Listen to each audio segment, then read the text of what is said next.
Nelson. Boa tarde. Tudo bem? Tudo bem. Então tá bom. Agora estamos aqui para falar sobre psicologia infantil, tá? Gostaria de fazer uma pergunta para você. Vamos ver se você me responde. Qual o sentimento que os filhos têm com a separação dos pais?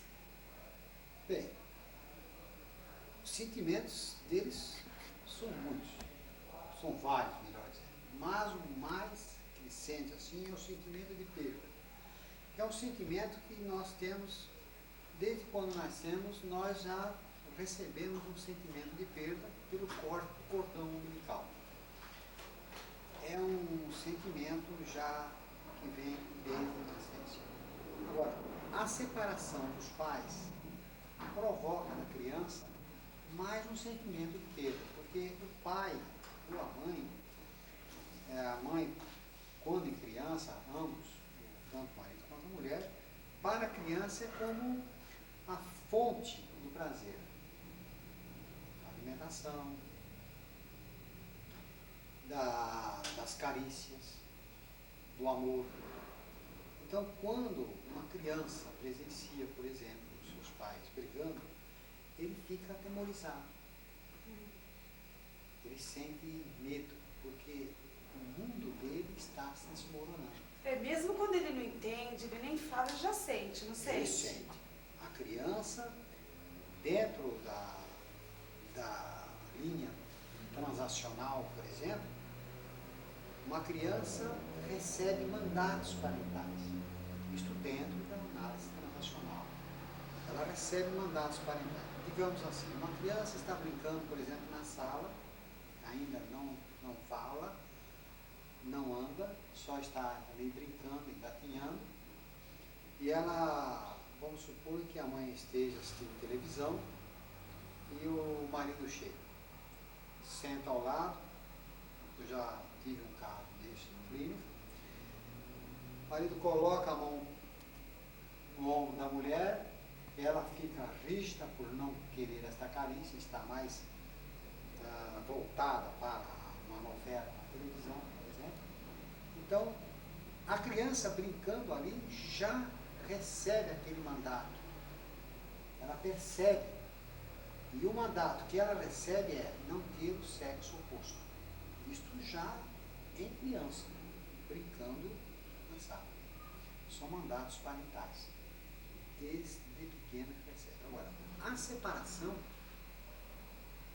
seja ela brusca, seja ela amenizada, com palavras, isto vai influir terrivelmente, porque desperta na criança o sentimento de perdão. É o mundo dele que desmorona, ele fica abandonado. Não é o marido abandonando a mulher ou a mulher abandonando o marido. Não. É o filho sendo abandonado pelos dois. Pelos dois, né? Não só pelo O mundo dele cai.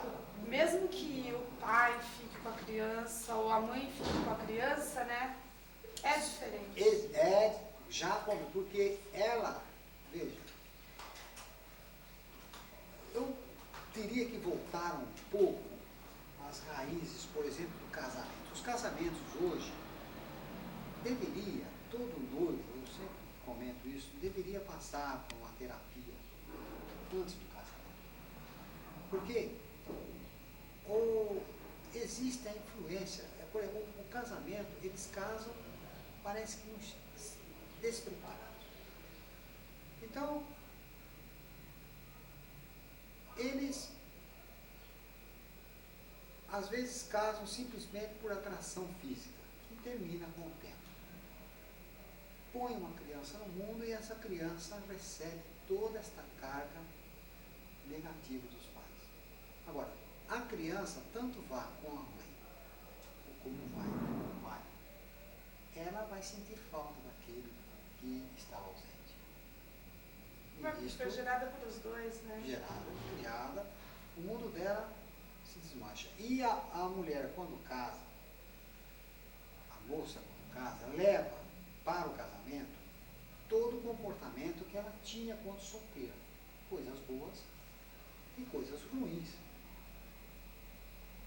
comportamentos positivos, comportamentos negativos, ressentimentos, ela leva tudo para o casamento. Mesma coisa o noivo. Leva o modo de vida da casa dos pais dele. Leva também as coisas boas e as coisas más. O objetivo da união do casamento seria eles unirem e formarem um caminho, um comportamento dos dois.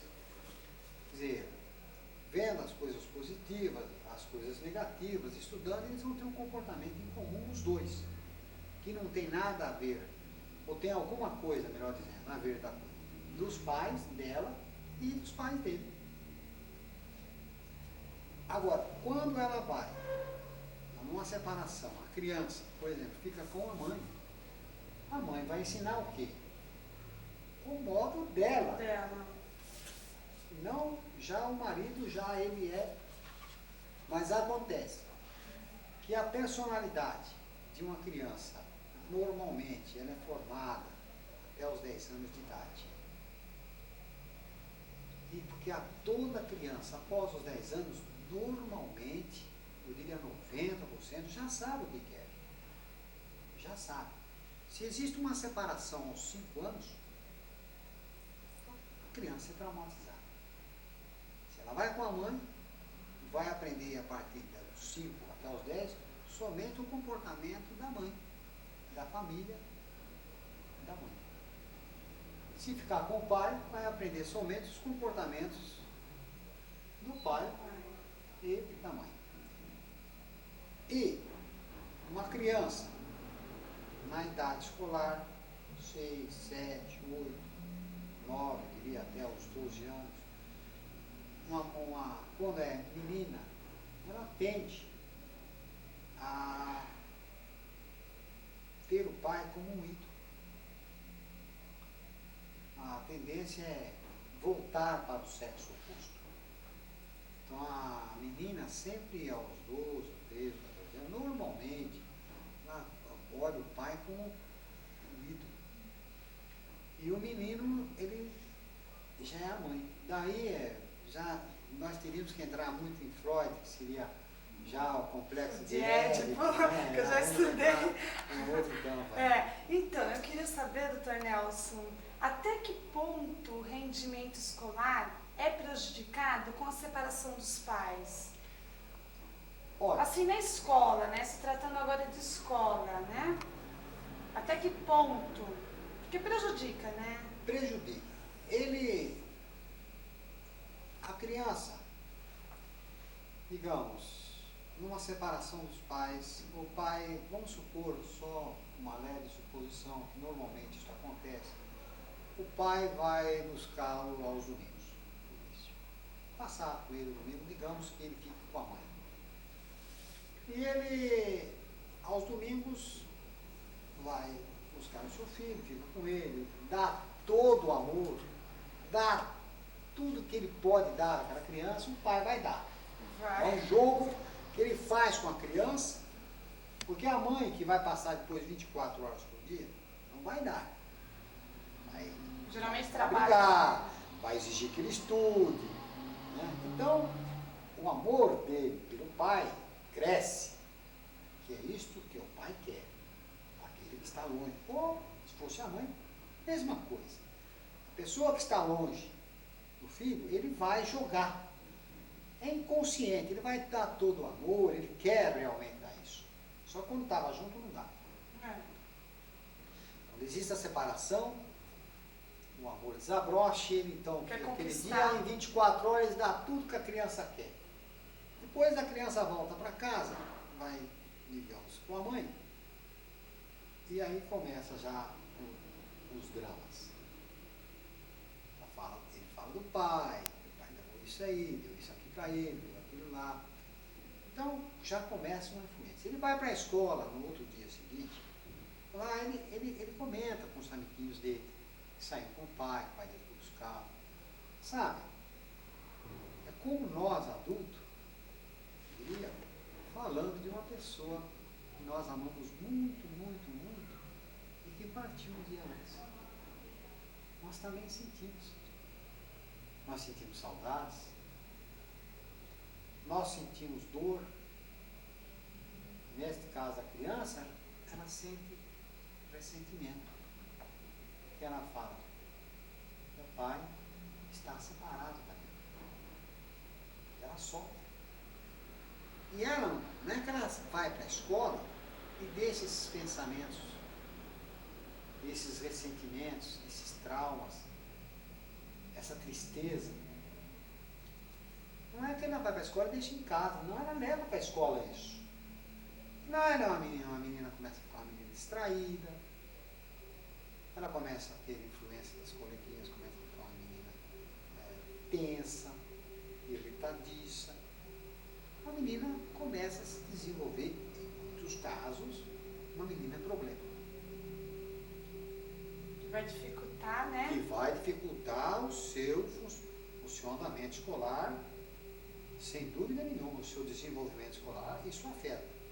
Em casa, a mãe, por sua vez, querendo superar aqueles sentimentos de culpa, talvez, ou querendo superar aquele trauma que a criança está passando, ou querendo amenizar aquelas saudades que está sentindo do pai, ela também não chama atenção, não aperta. Entendeu? E se às vezes apertar, a criança normalmente, na separação, logo no início, ela se torna dominadora. E doutor Inácio, eu já ouvi falar assim, né?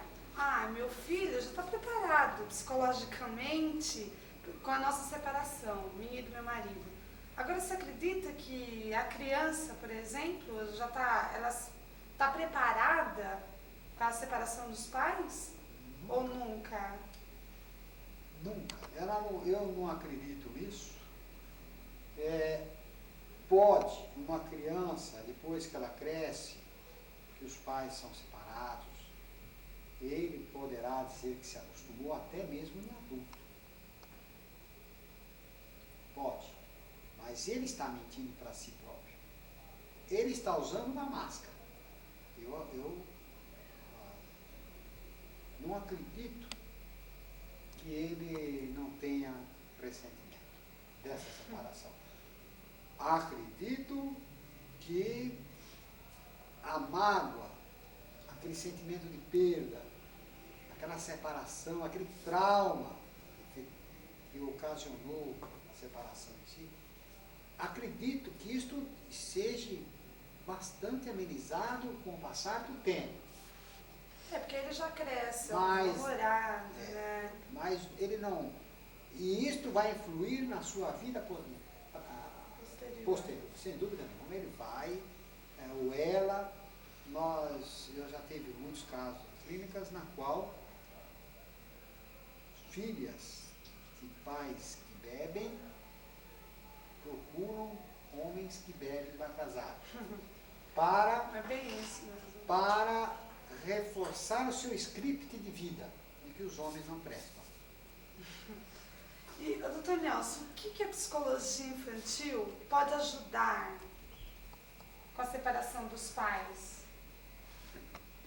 Bem, a psicologia, de uma forma geral, hoje, nós, graças a Deus, demos um passo bastante amplo. Eu faço meu programa na Rádio Cultura de Cajuru, das 10 às 11h30, sobre psicologia e psiquiatria. Eu faço um programa ali e estou divulgando, acredito com isso, que esteja divulgando bastante a nossa psicologia, a nossa ciência. Hoje, a psicologia, ela está pegando bastante força, porque realmente ela é uma ciência, eu diria isso. Ela é uma ciência. Hoje, dentro do padrão escolar, a psicologia, ela ajuda muito uma criança a superar isso, através de uma orientação,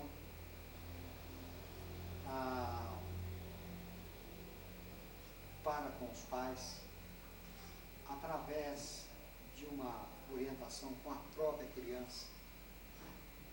Então,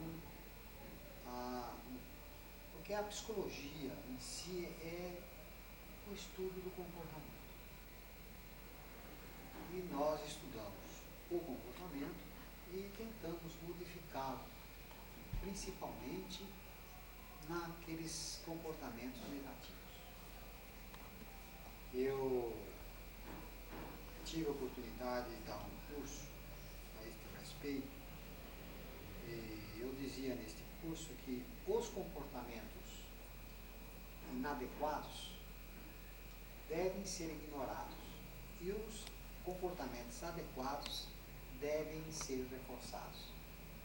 Quer dizer, hoje as mães, se forem receber uma orientação através de um psicólogo ou de uma psicopedagoga, ela poderá encaminhar essa criança para comportamentos adequados sem usar da violência. Tanto está havendo em nosso meio hoje. Porque basta ignorar os comportamentos inadequados, que é claro, não vamos ignorar comportamentos que poderão fazer mal ou prejudicar a criança. Os comportamentos inadequados se ignora e reforça os adequados. Porque estive comentando também isto nesta palestra que eu fiz, de que nós precisamos aprender a falar, principalmente com as crianças, um pouco mais de sim, menos não. Um pouco mais de pode do que não pode. E o que ocorre é exatamente o contrário. Por que um pouco mais de sim? Porque nós vivemos falando com as nossas crianças. Isso não pode, não pode, e nós fazemos. É. Sabe? Nós vivemos sempre. Quanto mais a criança ouvir não, mais ela quer fazer. Mais ela quer fazer. Então, despertando nela comportamentos inadequados. Então, é preciso que nós aprendamos a falar um pouco mais de sim, menos não, e um pouco mais de pode e menos não pode. É isso aí. Tá bom. Doutor Nelson, muito obrigada. Olha, tá, eu que agradeço.